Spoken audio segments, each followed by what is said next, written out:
Dharla news 24। আজ শুরু হচ্ছে এইচএসসি ও সমমানের পরীক্ষা। আজ রোববার শুরু হচ্ছে চলতি বছরের এইচএসসি ও সমমানের পরীক্ষা।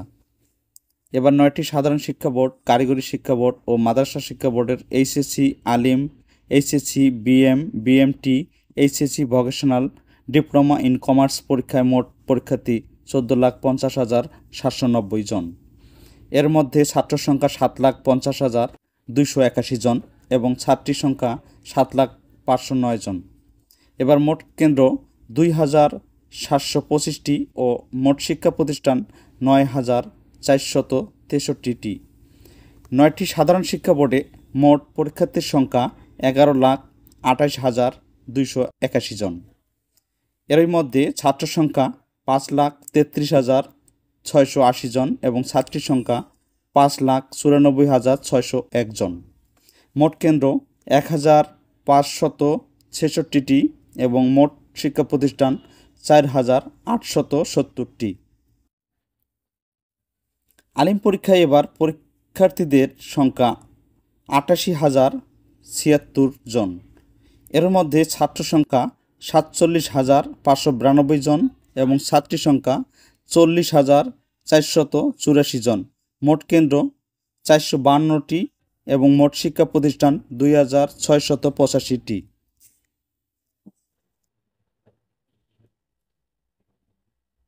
HSC BM, BMT, HSC vocational, diploma in commerce পরীক্ষা কারিগরি বোর্ডের চলতি বছরে মোট পরীক্ষার্থীর সংখ্যা 2,34,433 জন।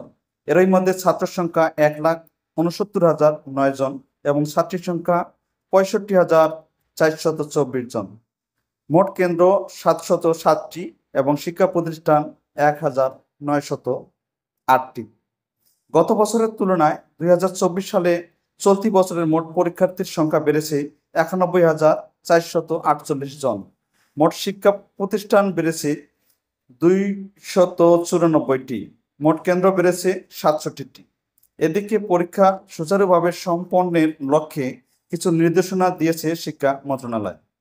এসব নির্দেশনায় বলা হয়, পরীক্ষা শুরুর কমপক্ষে 30 মিনিট পূর্বে পরীক্ষার্থীদের অবশ্যই পরীক্ষার হলে প্রবেশ করতে হবে।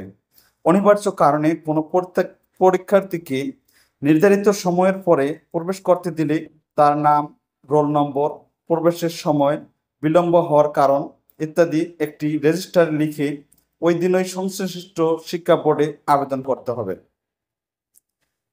পরীক্ষা শুরুর 25 মিনিট পূর্বে SMS এর মাধ্যমে সংশ্লিষ্ট কাছে প্রশ্নপত্রের সেট কোড জানিয়ে দেওয়া হবে।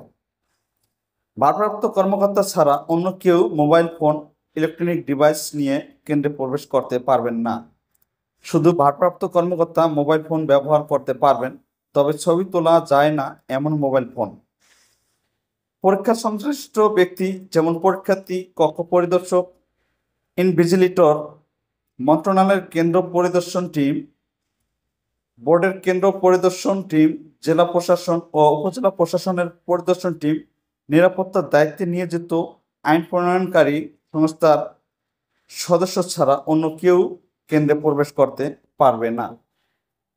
অন্যদিকে বিশেষ সক্ষম, ডিফারেন্টলি অ্যাবল পরীক্ষার্থীদের জন্য বিশেষ ব্যবস্থা নিয়েছে মন্ত্রণালয়।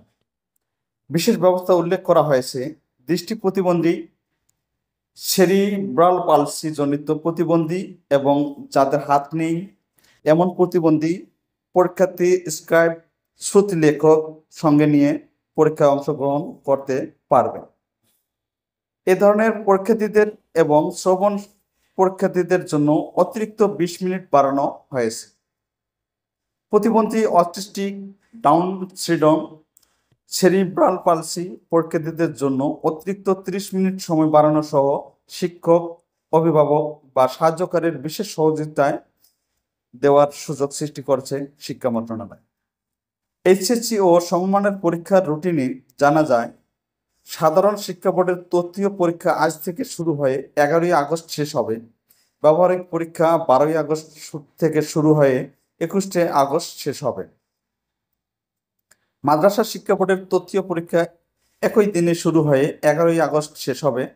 ব্যবহারিক পরীক্ষা 12ই আগস্ট হতে শুরু হয়ে 21শে আগস্ট শেষ হবে। কারিগরি শিক্ষা বোর্ডের তৃতীয় পরীক্ষা আজ শুরু হয়ে 18ই জুলাই শেষ হবে। ব্যবহারিক পরীক্ষা 19শে জুলাই হতে শুরু হয়ে 4ই আগস্ট শেষ হবে। বিদেশে এবার এইচএসসি ও সমমানের পরীক্ষা মোট 281টি কেন্দ্রে অনুষ্ঠিত হবে। এসব কেন্দ্রের মধ্যে জেদ্দায় 47টি, রিয়াদে 43টি, ত্রিপলিতে 2টি, দোহায় 63টি, আবুধাবিতে 44টি, দুবাইয়ে 22টি, বাহরাইনে 34টি, ওমানে 26টি। এসএসসি পরীক্ষার্থীরা নিয়মিত অনিয়মিত মানোন্নয়ন 2024 সালের পুনর্বিন্যাস করা পাঠ্যসূচি অনুযায়ী সব বিষয়ে পূর্ণ নম্বর ও পূর্ণ সময় পরীক্ষায় অংশগ্রহণ করবে।